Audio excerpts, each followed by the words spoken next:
Welcome to part 2 of the Bytes podcast, where I'm going to be honest here and say that I stuffed up the first one. Myself and Tim Brown, welcome, from Thank Aussie you. Natural Spring We're Water. well practiced now. We sat for, I don't know, was it 45 minutes or Good so? 45, and yeah. chatted about stuff and, went through questions and went deep on topics. And I went to... What I did at the beginning, I changed the batteries and didn't press record when I cranked the machine back up. Classic technical error. Yep. You should always have a backup. Yeah. I think that's the key. Absolutely. But Tim Brown, thank you for Pleasure.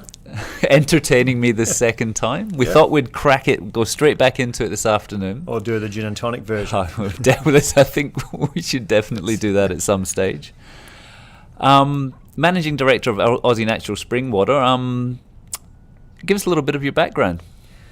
So my background initially, as a kid, schooled in Perth, went to Scotch College, followed in my dad's footsteps. He was a Scotch College boy. Okay. And he thought it'd be good for me to go there. I did cop a lot of grief for going to the private school, and it really didn't do that many good things for me. But I did love the sport and built a great network. Yep. So I built a great network. Like we talked about before, the 1 degree of separation. Oh, and it pretty much starts off at school. It's a big networking group. It's a big networking group. Yeah. So from there, finished up school. Variety of jobs and bits and pieces as a young guy. Never really ever had a job for someone else, always worked for myself. Yep.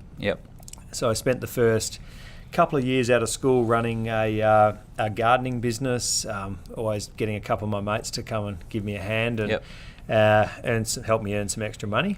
And went from there into the mining industry for quite a few years. Yep.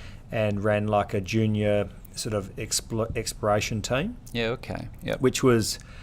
It was a great way to see Western Australia. I got to travel up and down from around Kalgoorlie, 300-400 k's east of Kalgoorlie, just in the middle of absolutely nowhere.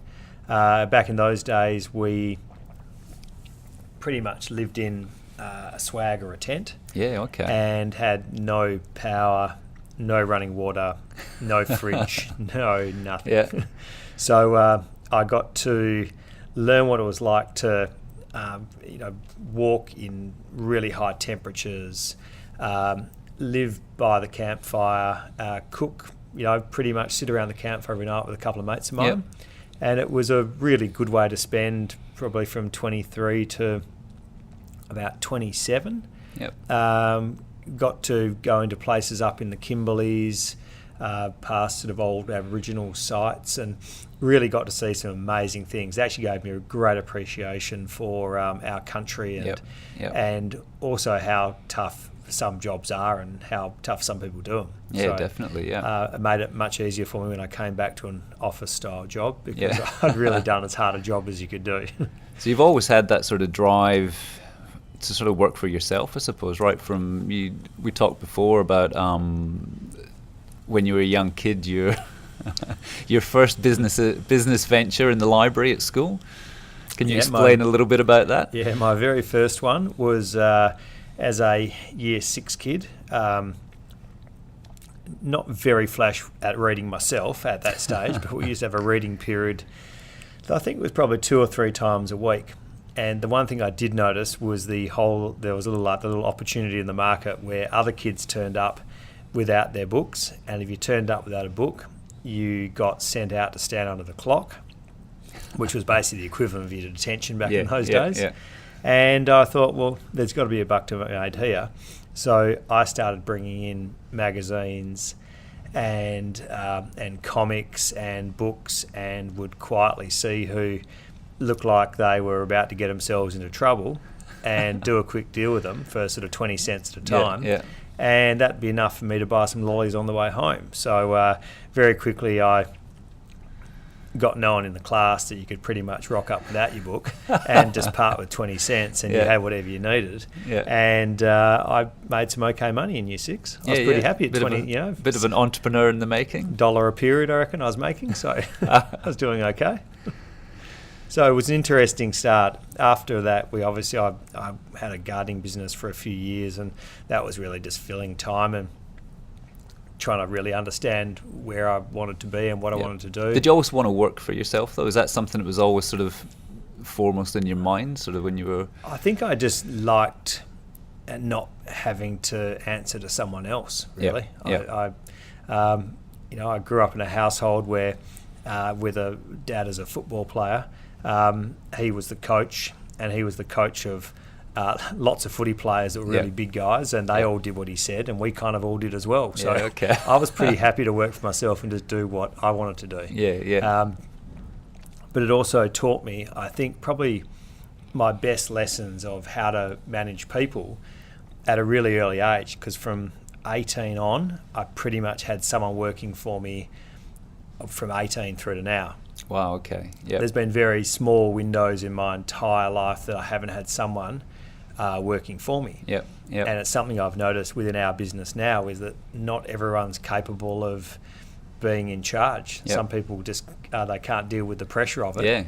And I've realised there's lots of doers, and there's lots of people that are happy to ask someone to do it. So you think that growing up in a household, your dad obviously being Mal Brown, ex-footballer and coach, do you think that sort of instilled in you that sort of what would the word be? I suppose the way with people and the way to sort of organise or... Yeah, I think, and Mal was also one of the greatest handballers of a job you've ever seen. Even to this day, I could barely say I've seen him do very many things. He is really good at getting someone else to do it. He's a master of it. Which obviously rubs onto you a little bit then. It does, but because of that, I learned how to do everything as a kid.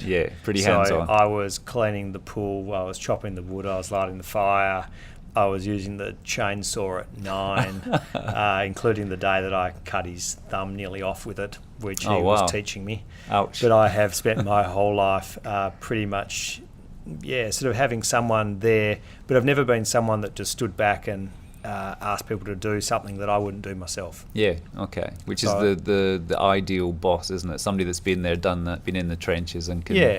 And I think here in this business we have all pretty much done everything. We don't ever sit around and go, I want you to do this, because I haven't done it myself. There is things now that I can't do because I don't have the technical experience to run some of the machines. But there's not much I haven't done in the way of hands-on style jobs. Delivering, chucking stuff in the ute, going to see clients. I was delivering some water this morning, which nearly killed me, but yes, I have done a bit of everything. So the beginnings of Aussie Natural, what was the start? When did it begin? So the beginnings of Aussie Natural were sort of born out of my family had moved to Melbourne when I was about 21. And my dad had gone to work for Richmond Footy Club, and as part of his job there, it was working for a friend of his who was the CEO of Carlton United Breweries at the time. So Mal had gone there kind of as, I suppose, as the enforcer to work on the board. And within about a month, I'm pretty sure the entire Richmond Footy Club board basically said it's either him or all of us. And at that point of time, he had to move sideways. But his friend was setting up a water business at the time. So he had started putting together a water business in Victoria, pretty good size. They were making good money, and they had a bit of a plan between them that they wanted to expand up to New South Wales. And at the same time, there was a mining company that was a copper miner. Price of copper was terrible, and they had morphed from the copper mining business into a water business. Of course. So as you do, as it happened back then. So in the end, what happened was they morphed the Victorian business together with the Queensland business and pulled together something in New South Wales. But at the same time, he had come to me and said, look, this is what we're thinking about doing, and we're thinking about coming to WA if you're interested. So I was partway through an MBA, and I thought it seemed like a pretty good idea. So I then spent the next probably year and a half finding water sources. Got introduced to my business partner, Craig Johnston, who was the industry guy. He knew water. Okay. He was the waterman in Perth. He was the water guy. And obviously Alan Scott, who you obviously knew as well. Yep. Alan and Craig were the beginnings of water at Berry. So these guys were the guys that pretty much when people said, do you reckon you could ever sell a bottle of water? It's impossible. These two were basically selling water. Yeah. So Craig and I got together. He knew where there was a couple of possible water sources. We sort of formed up a company over the course of about the next year. Yep. While I was doing the MBA, every unit we went to, and they said, has anyone got any ideas for something to do? I'd put up my hand and go, I'm thinking about a water business. Would anyone like to join me in writing a paper on it? Okay. So I wrote probably 4 papers on it. I did a finance paper, corporate finance. I did an HR unit on there and a marketing paper as well. So by the time we got to the point that Palm Springs were going to come to WA, we were pretty much ready to go. Yep. And we had a water source and a company set up, and that was the beginnings of the water business. Yeah, and a plan in place as well. So a 5-year plan, you said as well. Like you knew plan. how you were going to grow. Like, Yeah. Because you're talking about you had your first truck, and you knew that once that was at capacity in regards to filling it up with water, you needed to go to the next stage. So we knew in order to get size and scale, we never had a plan of let's set up a water business and just get a truck and just see what happens. It was very much a 5-year plan of growth to get to a size. Probably in the early days, in the first 5 years, we'd really planned on probably building the business up and selling it off in the first 5. And probably selling it back to Palm Springs had been the plan. So the plan really went for 5 years. Wow. Once we got to the end of the 5 years and it was turning in a fractionally different direction, we probably had the next few years where we just continued along and we had our yearly plans, but we didn't really have a big picture. Yeah, okay. We ran into a spot where Palm Springs was getting bought out by Coca-Cola. Yep. And as part of that process, everything basically went on hold. So Palm Springs were trying to sell, Coke were trying to buy them. And we thought, well, the best thing for us to do is to put an offer in for WA and see what happens. And I don't know why on earth we thought that might work, but we put an offer in and we sat back and waited, and Coke didn't manage to get them. But by that point, they really needed to sell. Yeah, so they sold WA off, South Australia off, and Northern Territory off, and we got WA. Yep. So after that, we actually then went on a fairly kind of aggressive campaign of buying other businesses, which we probably bought another 5 after that. Yep. Landing us at a point in time where there were basically only 4 people left in the game in Western Australia. So at that point, we Coke wanted to look at buying us because we still had the Palm Springs name that they had paid a fortune for in every other state, but we were still holding the name in WA. Yep. And they wanted to buy either us or another business called Aussie Natural. Yep. And at that point of time, they couldn't have both because of the ACCC. They could only have one of us. And I didn't really want to sell, but I really wanted the other business as well. Yeah, okay. So I asked them to sit tight for a week and let me have a bit of a think about their offer. And while I was thinking about their offer, I drove straight down to Canning Vale and talked to the owner down there, and he said, I don't want to sell to them.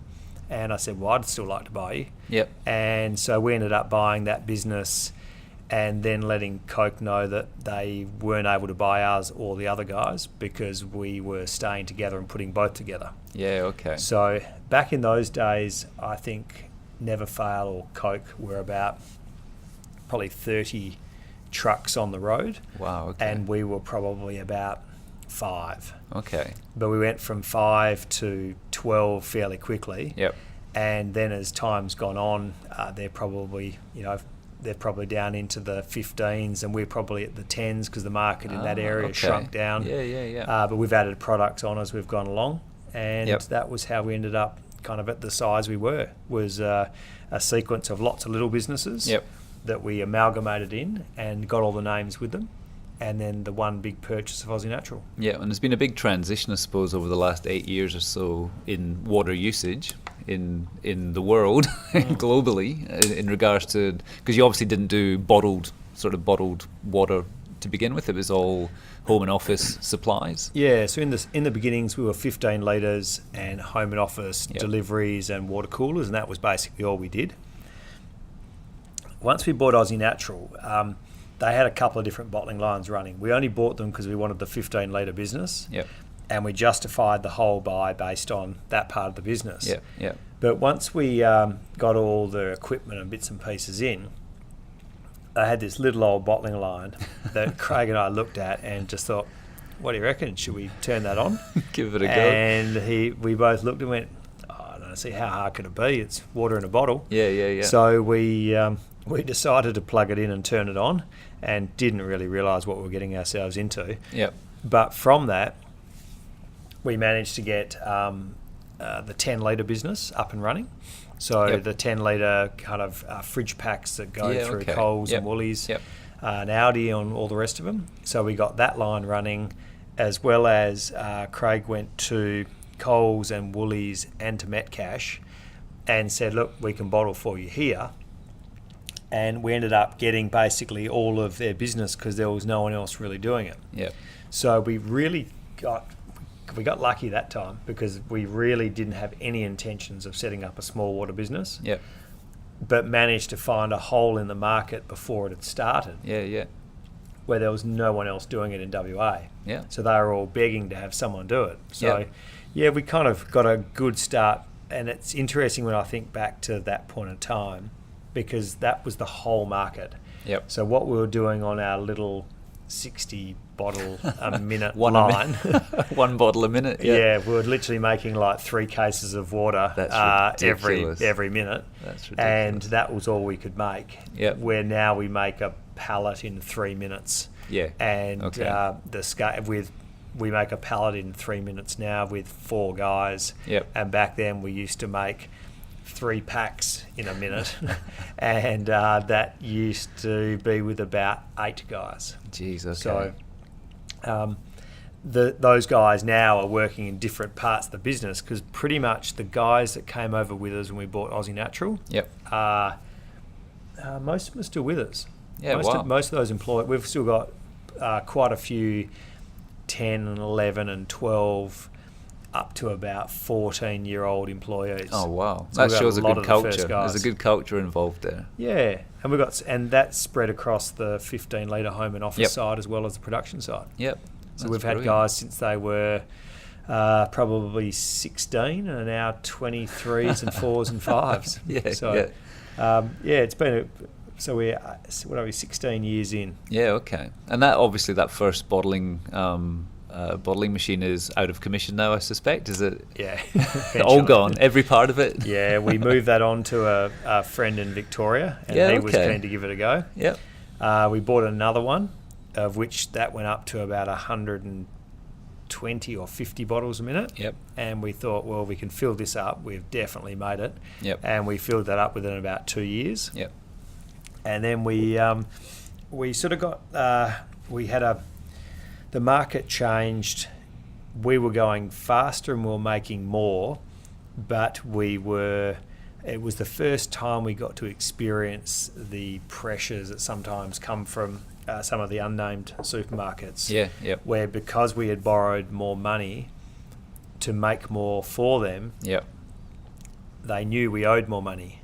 So they came back and said, we're going to need the product cheaper. Wow, okay. And it was the first time we actually went, oh no, I didn't see that coming. So it was a great lesson in business where we realised you needed to sit there, either show less cards or sit there with enough strength yourself to not be bullied around on it. So we, at that point of time, were bottling pretty much all of the stuff that was being done in WA, but was still very, very small. And it was about the same time that the GFC hit, and Fiji Water had been owned by an American family or maybe equity partners in the US. Yep. When the GFC hit, it basically cut their business down by about 60%, and they had a bottling line there that was underutilised, and we saw it as being part of a buying group called Abex, and they said, look, you might as well go have a look at it and see what it's like. So that line was our major turning point. Yep. So we went to Fiji and purchased this blowfill line, Yeah. and that was basically the thing that changed everything after that. Yeah. And you brought, how many containers did you say that it came across I think it was about 12 containers. That's ridiculous. So yeah. we really went there. We ran some numbers on how we thought it might work. Yep.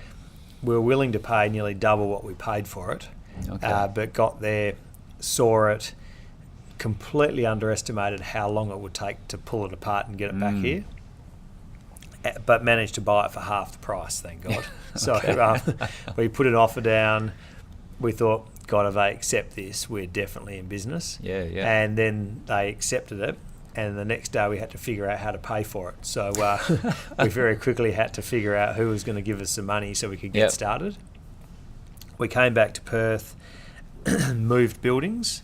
So we moved from 4 little buildings into one big building, which is where we are today. Yep. And we went from literally 4,000 metres of land to about 20,000 metres of land. Wow, okay. It's a big, a big change. And I think we had about we might have had 2,000 metres of warehouse, and now we would have probably more like 7,000 metres. Yeah, okay. So it was a big transition. Yeah, and that was about 5 years ago, the move?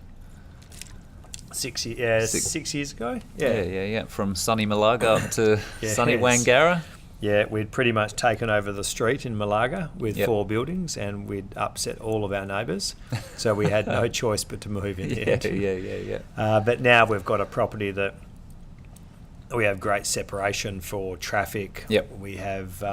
It's kind of feels like it's sort of custom made for the business, doesn't it? It's a funny old building. Yeah. It's probably, I reckon, the last brick and tile building. It's a lot of brick. It's a lot of bricks. Yeah. And it's whenever people say, where are you in Wangara? I say, look on Google Maps and just open it up enough that you can see the buildings and look for the biggest C-shaped building in Wangara. Yeah. And it's this one.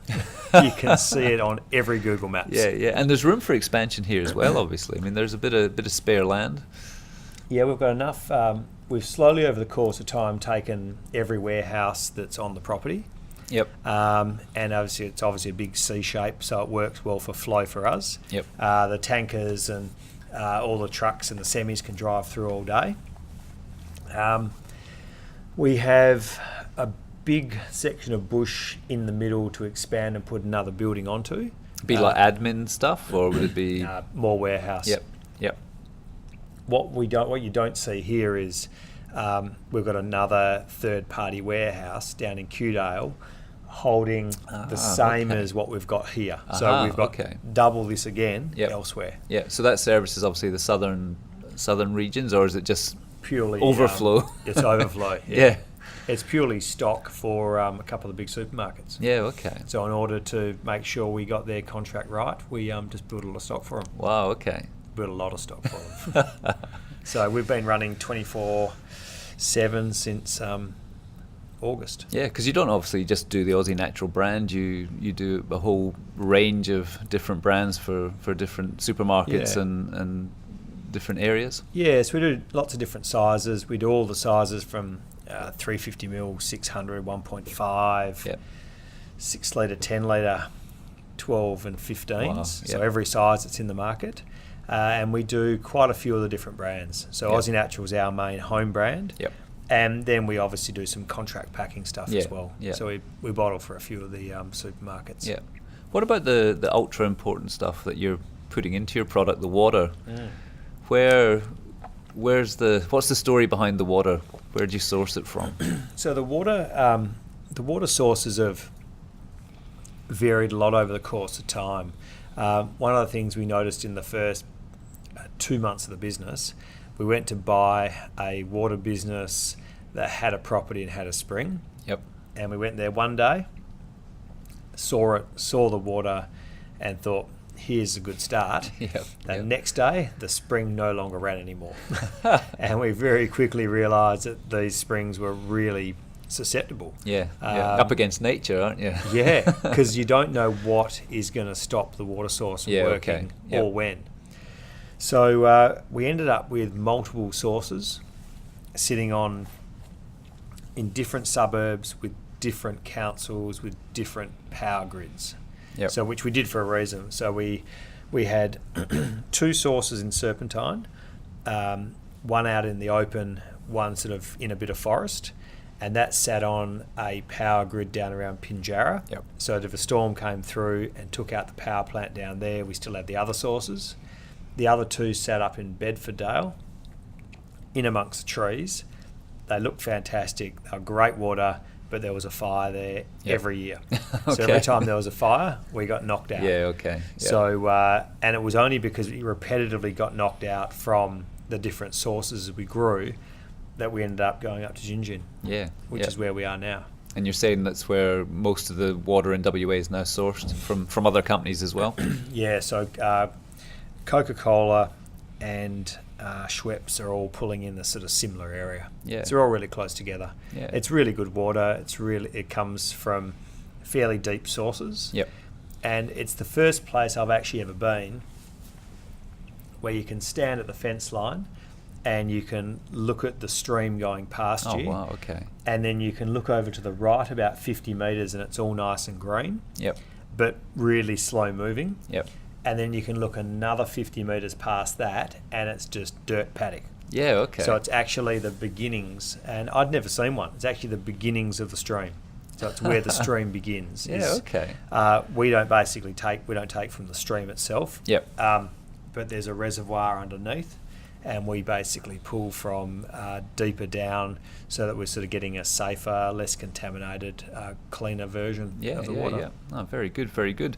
So what about the industry itself? I mean, obviously you've been through, when you started up the business, you were doing just the office deliveries, and then the global rise of bottled water came into play. What can you see sort of over the next 5 or so years being some of the biggest changes in the industry? Look, the market itself has changed a lot since we've been in it.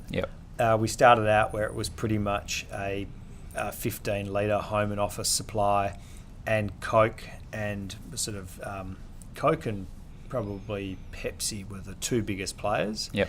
And they had all the water. Yep. And no one would have dreamed that you could have possibly slipped into that game. Yeah. But since then, it's become a real commodity item where people are now using water as a loss leader to go into store, not milk like they used to. It used to be milk and bread. It's now spring water.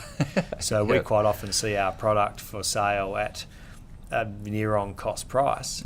And they're going through a lot of water, and it's just become a real consumable these days. So one of the interesting things we saw in the early days was when the GFC hit, we thought this is going to be the end of the world. But all we saw was people reducing their spend of the home and office delivery and increasing their spend on 10 litre bottles. So the 10 litre bottles are sold through the supermarkets, priced a little bit better, but you've got to go and pick them up yourself. And so now we really start seeing the shifting through the product ranges depending on where we're at in the market. So every time we have a bit of a lull in WA through, say, mining, we will see the home and office delivery side probably come down again. But we'll see the supermarkets go back up.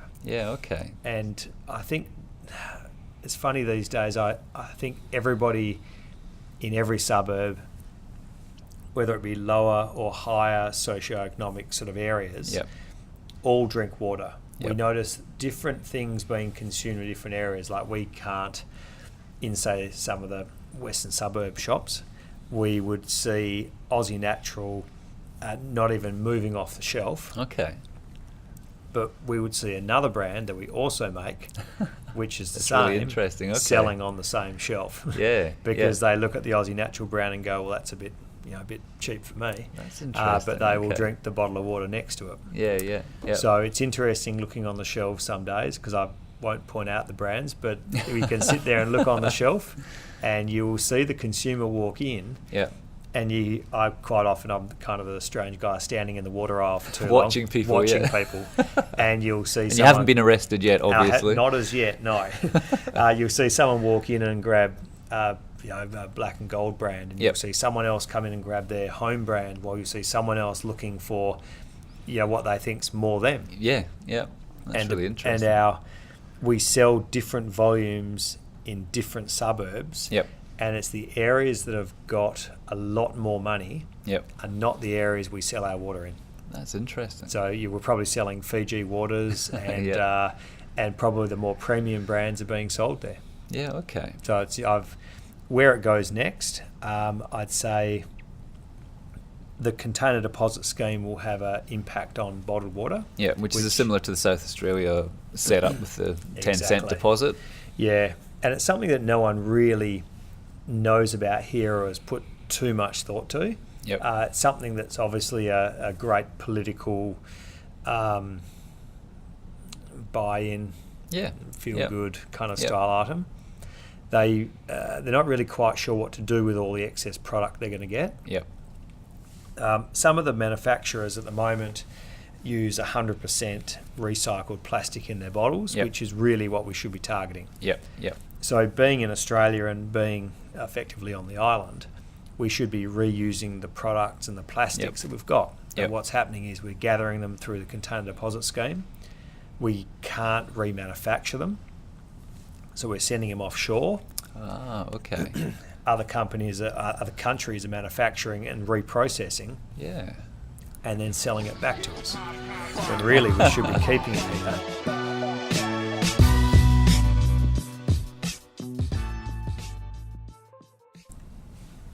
So we're talking about the kind of the industry and where it's sort of heading, and I mean has been a big sort of change in sort of consumer sentiment, I suppose you would call it, from an environmental point of view. Yeah, definitely.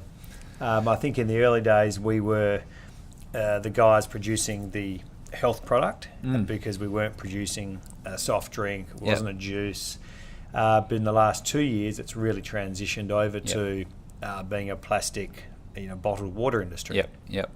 I think there's been so much PR and so much marketing, and so many people seeing the plastic bottles in Indonesia, and there's the plastic bags, and we've really gone down a road now. Plastic.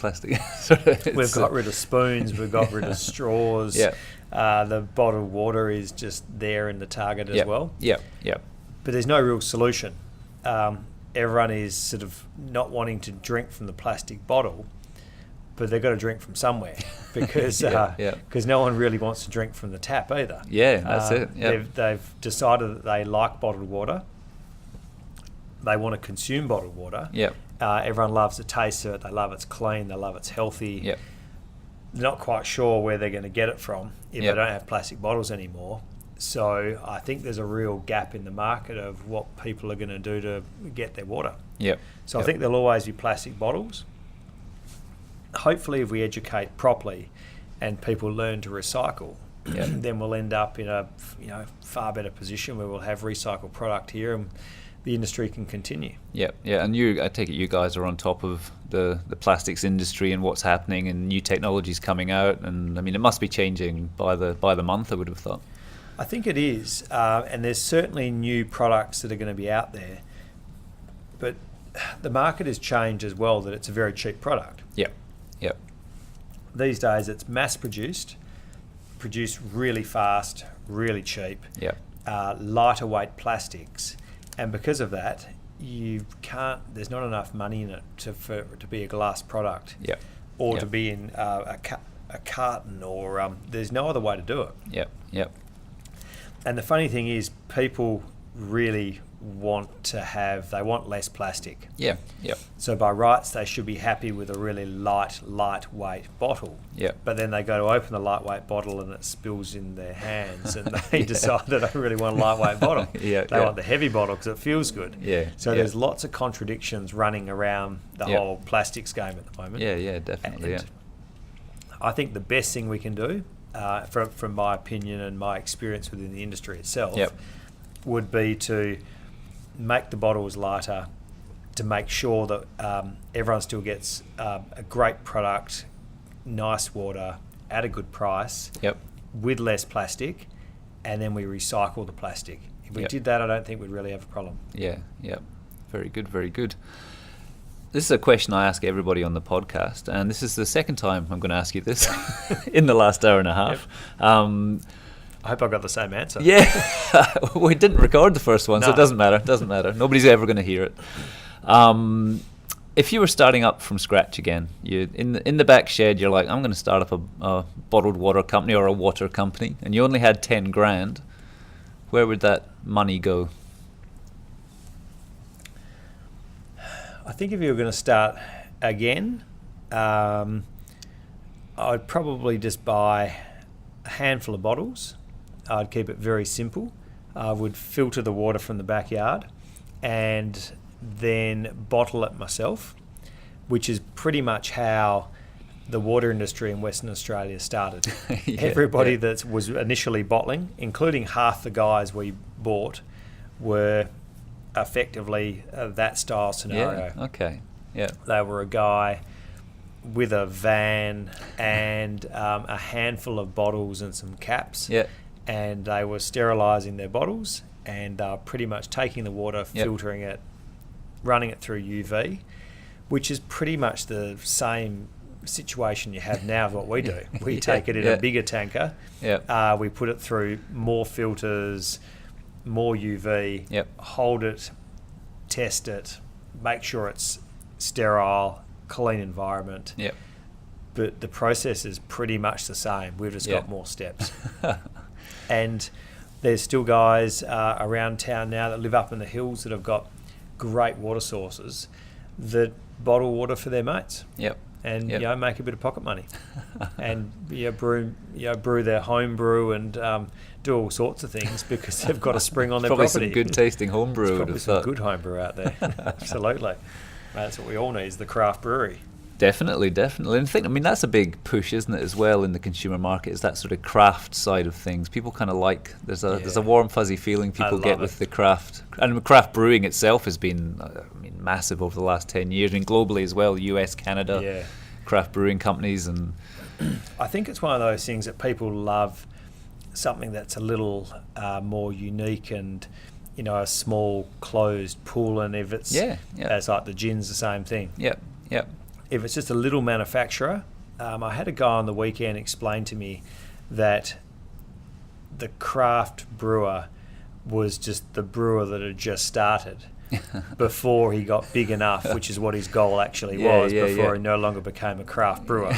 Yeah, and that's the thing. A lot of the craft breweries have now been bought by sort of international, international companies. I didn't even realise Feral Brewing Company was owned by an international company as well.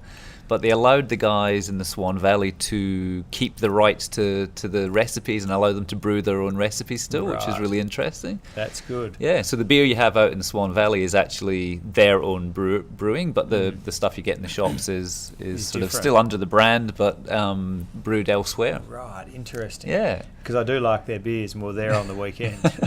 So I do. It's one of those things that people love it while it's small and it is micro. Yeah. And I don't know how you capture that within brands. Maybe that's a direction the water industry can go, where you're better off having more little brands.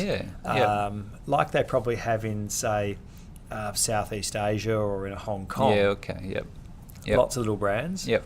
Lots of varying price points, different bottles. I'm not quite sure whether the consumer's willing to pay the extra money, but they are for the craft beers. Well, yeah, exactly. You know, I mean, getting for a 4-pack sometimes $22, $23, which back in the day, I mean, your dad would be like... I know. I was trying to explain to someone on the weekend when we went to Feral Brewing that I used to buy a $25 carton, and then it was a $40 carton. And then I'd nearly got my head around the fact that I bought an $85 Sierra Nevada carton, and now it's a $50 6-pack. And that's the way it's going. It's ridiculous. Because now every beer you end up going in and buying 6 individual beers. Yeah. Because the flavours are all different and people love the diversity. Oh, definitely. But I think Aussie Natural do have a kind of craft feel, because it is a family-owned and WA business. It's not owned by some international... It's not owned by the Rothschilds or anybody like that. It's I think you guys still have that, and it's a people place. You know, it is. Yeah. That's where we had the photo shoot yesterday, and I mean, I met a lot of people around here, and it's the faces, it's the people involved in the business that make it. And I think that's how we probably got to where we are, because everyone here knows us. They, all the staff know we've worked in different spots of the business. The staff know that. In the very, very beginning, it was just Craig and myself pretending to be way, way bigger than we were, and they weren't. Yeah. And there's a great photo that is going to go up in the boardroom when we find it. Yeah. Okay. And it was an interview done for I think the Financial Review of the business setting up in WA. And they came to do the photo shoot for it. So we had to get them to we backed the truck right into the back corner of the warehouse. Yep. And we put 1 cage of water there, and Craig and I stood in front of it. But what they didn't realise was we only had the 1 truck, and we only had about 6 cages of water. Yeah. And there were only the 2 of us. Yeah. But at the time, it looked like there was really something bigger going on, and we tried our best to, build make it look bigger than it was to help us get somewhere. But these days it's more about a handful of people, and they all know that we did it from the very, very beginning. Yeah. And plans for the future, next couple of years for Aussie Natural itself? As you said, you've got room for expansion here, so... Yeah, I'm not sure. We've we've thought about the Eastern States market. My brother and sister both live in Melbourne, and they're both part of the business. Yeah, okay, not active at all, but both shareholders in the business. And there's 2 other shareholders here in Perth that are active in the company. Okay. So between us all, we like the market here, and we've got good coverage within the West Australian market. We think the Aussie Natural brand's a great brand. People seem to like it. Like you say, it's got a kind of simple kind of family feel to it, where people walk in and they see the writing on the bottle on the shelf, and they just figure it must be local.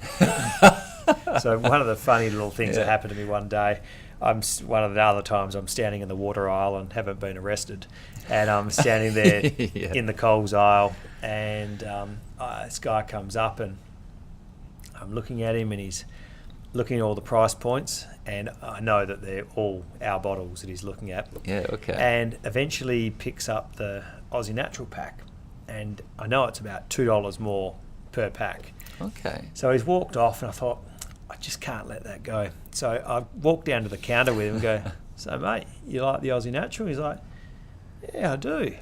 And he's sort of looking at me at this stage going, there's really got to be something going on here. So just, you have to tell me, why'd you buy the Aussie Natural instead of the other ones that were cheaper? Yep. And he then said, well, he said, why are you asking? Was his first question. I said, look, I'm part of the company, and I just really want to know why the Aussie Natural. And he said, well, I saw the name, I figured it had to be local, and I wanted to give my support to the local guys just because I thought I should. Yep. And I think that's the sort of feel we get with the Aussie Natural. People do want to buy a cheap product these days. Yeah. But I think there's a lot of people that still want to support Australian products. Oh, definitely, yeah. Which, thank God, with a brand like Aussie Natural, you can't really be too mistaken. Definitely. Well, thank you, Tim, for doing round 2 with me. Thank you. There was a few different stories. There was. Some missing, though. There is a few things missing. Only ones that I will know. Yeah. I think there was a few of them. Because we talked a lot about yourself. Because I mean, you're a mad sportsman yourself. You've challenged yourself throughout your life, from your BMXing as a kid, yes, true, through to ultra marathons in the north. Yeah, and I still love it today, and it's certainly the thing that helps. I mean, helps clear your mind, healthy body, healthy mind. Yeah, completely. Yeah. And as much as I love to relax at the end of the day and have a glass of wine, some food, I know that challenging myself from a physical perspective helps me be less challenged from a mental perspective. Yeah, yeah. So I've ridden for Youth Focus for the last few years, which is a charity raising money for kids. Yep. And we've raised a lot of money over the course of the last 9 years I've been there. Yep. But the one thing it has taught me is that that training, I've discovered over the course of years, is kind of like interval training. Of course, is part of what you do. To the further you go, when you step back from that furthest point, everything seems simple. So I've always tried to push myself as far as I possibly can through ultra marathons and swims and rock climbing and whatever it was, because everything else seemed simpler before it. When you sit back, yeah. But unfortunately, it's always left me looking for the next thing that pushes me further. Okay. Which I was literally at 6:30 last night. Oh, okay. I sat down and I thought, right, for the rest of this month, for next year, I'm going to think of the one thing that's going to challenge me physically in next year, and the one thing that's going to challenge me mentally next year. So I actually want to try and come up with the next two things that really kind of give purpose. Something that makes me so uncomfortable to even think about now. Yeah. I want to try and work towards how I'm going to do it, whether it's a long event of some type, or something, or going back to study, or something that's going to mentally and physically. You've got something that's going to get you to that next level. Yeah. It's a really I mean, it's such a great philosophy, because I mean, I think as a business owner, you can sit in your sort of easy place, or you can challenge yourself, because you're not going to grow if you don't face that suffering or pain or whatever it's going to be. Absolutely. You're not going to move forward.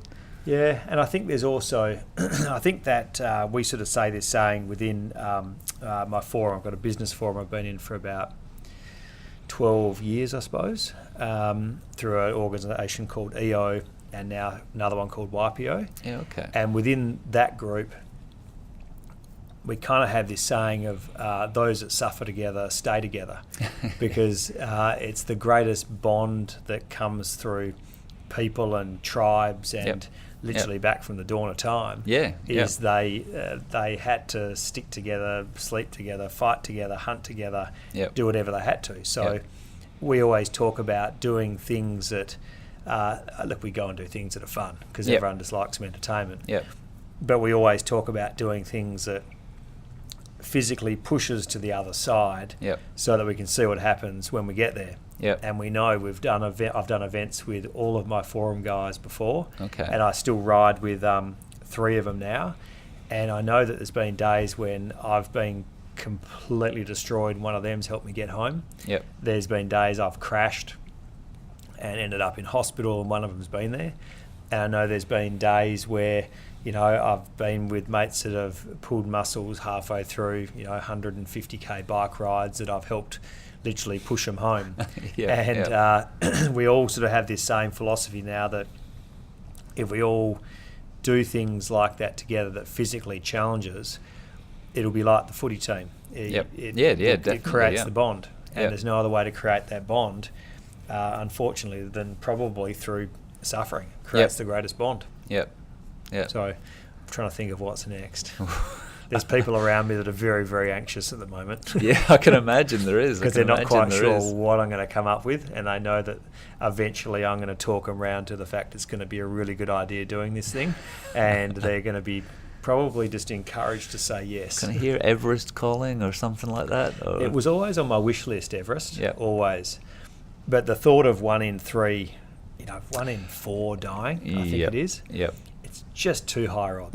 Like, I actually don't want to die. I just want to find something physically, that's really hard. So I don't know what it is. I don't think I can run anymore, so it's not an ultra marathon. So I'm not quite sure where I'm going to go next. I'll have to have a bit of a think. Maybe podcast number 3. Yeah, we can talk about or find out what it is after. What it is you've done. But that's a really great way to finish off. And anybody out there listening, push yourself to the limits whenever you can. I mean, in day-to-day life. I mean, because as you said, like running a business, you suddenly sit back and go, it's actually not. It's not as painful as it was when I was running an ultra marathon up north. Yeah. It's we don't know unless you get close. Yeah, like that. There's what's that saying? That if you don't actually get close to the edge and understand what it's like when you're sitting there, everything feels like a challenge. Sitting on the couch is probably a challenge for some people. I think so. Yeah, you got to get close to the edge than that. Yeah. That is too far away. Thank you, Tim. Round 2. Pleasure. Hope we covered some of the same stuff. There's a little bit less energy, I must admit. Yeah. But that first chat was great, and I'm going to be very. It's in me. It's in me for me to listen to again in my head. But I thank you again for taking into part 2 and chatting about your business, chatting about yourself and your family. Thank you very much. Thank you. We'll chat about the next challenge when I can figure out what it is. It's exciting. I can't wait to hear. I'm looking forward to it too. Cheers, mate. Thank you. Thanks, bye.